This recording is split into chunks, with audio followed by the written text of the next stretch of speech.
L'IA, tout le monde parle de l'IA et tout le monde a oublié le logiciel de montage vidéo. Aujourd'hui, je te présente DaVinci Resolve 21. Eh oui, 21, on est en 2026. Ce genre de tutoriel, j'en faisais énormément avant, j'ai arrêté entre-temps. L'IA, elle est venue, elle a fait tellement n'importe quoi. On revient à la base, on revient en source. Je te montre DaVinci Resolve, tout ce que tu dois savoir pour faire un montage vidéo.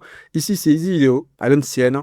On va faire le montage. Alors, on va créer dans un nouveau projet. On va faire un nouveau projet. On clique ici, nouveau projet. On va l'appeler IA.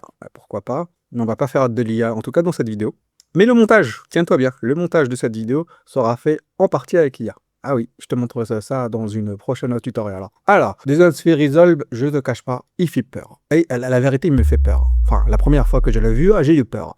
Mais en réalité, il se répartit en plusieurs parties. Ça ne veut rien dire. Alors, boum, dans les médias. Là, on va importer nos médias, tout simplement. D'accord? On va importer ce qu'on appelle les rushs.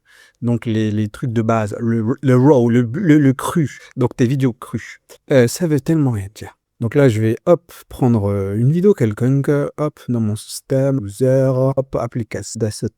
Et on va prendre une vidéo quelconque. Voilà. Tu couperas ça en montage, monsieur.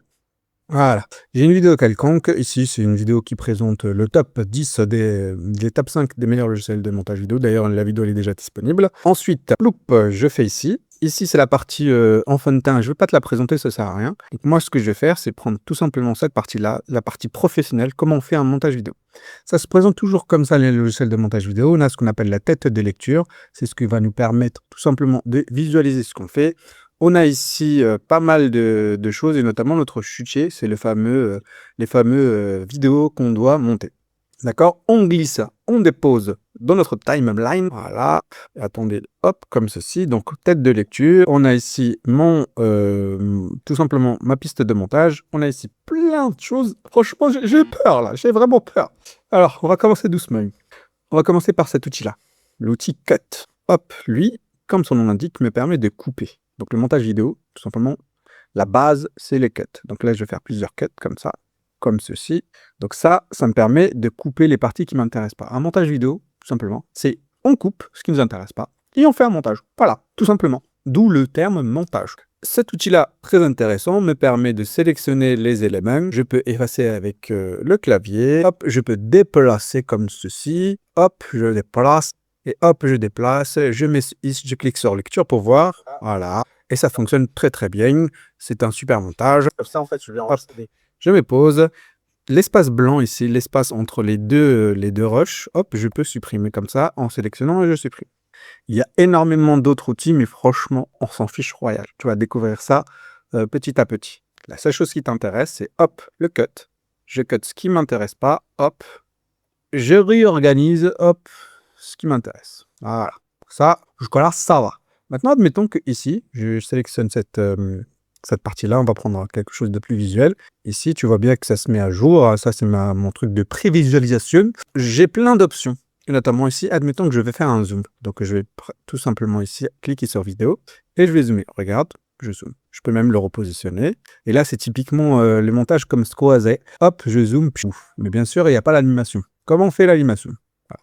Je prends ici. Donc là, ma tête de lecture. J'appuie sur ce petit Legends. Je clique dessus. Il devient rouge. C'est magnifique. Je déplace dans le temps et je zoome. Zoup.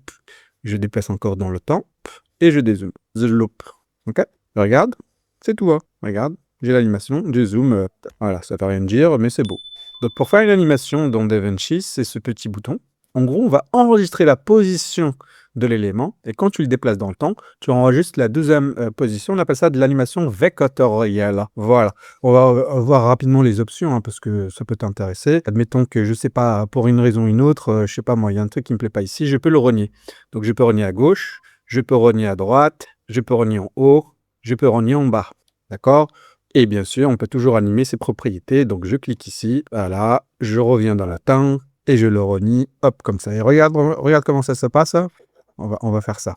Le renie ici, je clique ici, hop, et comme ça, je le remets comme il était à l'époque. En plus, je me suis trompé. Je recommence. Je clique ici, hop, et je le renie. Hop, au revoir. Là, on a une petite animation très sympathique, inutile mais sympathique. Une chose que les débutants ne savent pas, comment importer un logo. Eh ben moi aussi, je ne sais pas. Ah, ça, c'était la blagounette. Alors, sinon, les choses classiques ce que vous voulez faire, c'est souvent un titre.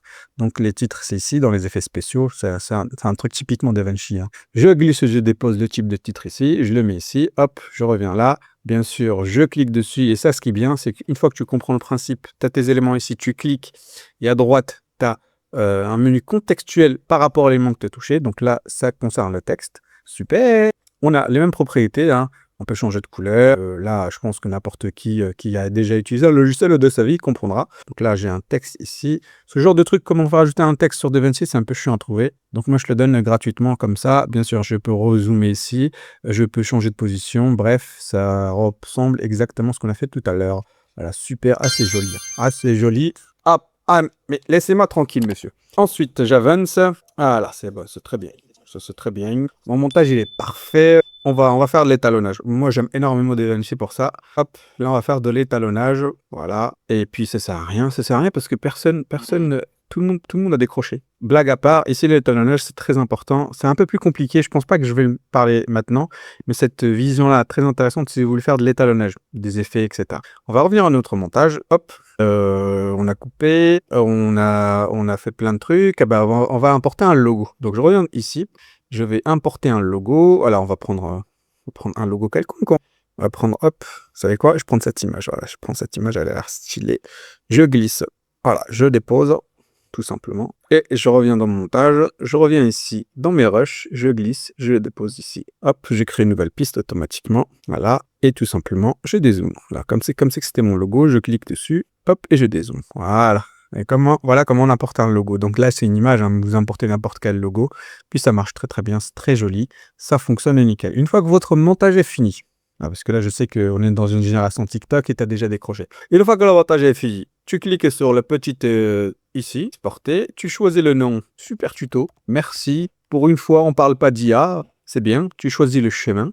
Où est-ce que tu veux le stocker? Moi, je veux le stocker dans mon dashboard. Voilà. Et tu choisis ici QuickTime. Tu laisses par défaut, en vrai, on s'en fiche, hein. Ça, c'est des réglages de professionnels. Nous, on veut faire juste un montage, frérot. Alors, ajouter la piste d'exportation et tout exporter. Voilà. Une fois que tu cliques tout exporter, tu laisses faire. Voilà, regarde mon super montage. Parfait. Je vais arrêter là parce que ça sert à rien, hein, d'exporter. J'espère que cette vidéo t'a plu. Voilà, je sais. C'est bon, j'en ai marre. La nouvelle génération, plus personne ne veut apprendre. Tout le monde veut utiliser l'IA. Bon, moi aussi, je vais faire des vidéos sur l'IA. Parce que visiblement, c'est tout le monde va dire l'IA. Bref, la prochaine vidéo, je te montre comment faire un montage vidéo avec l'IA. Voilà. Et moi, je vais prendre je suis à la retraite. Je suis à la retraite, frérot. À mon époque. Voilà, c'est bon. Tu arrêtes maintenant?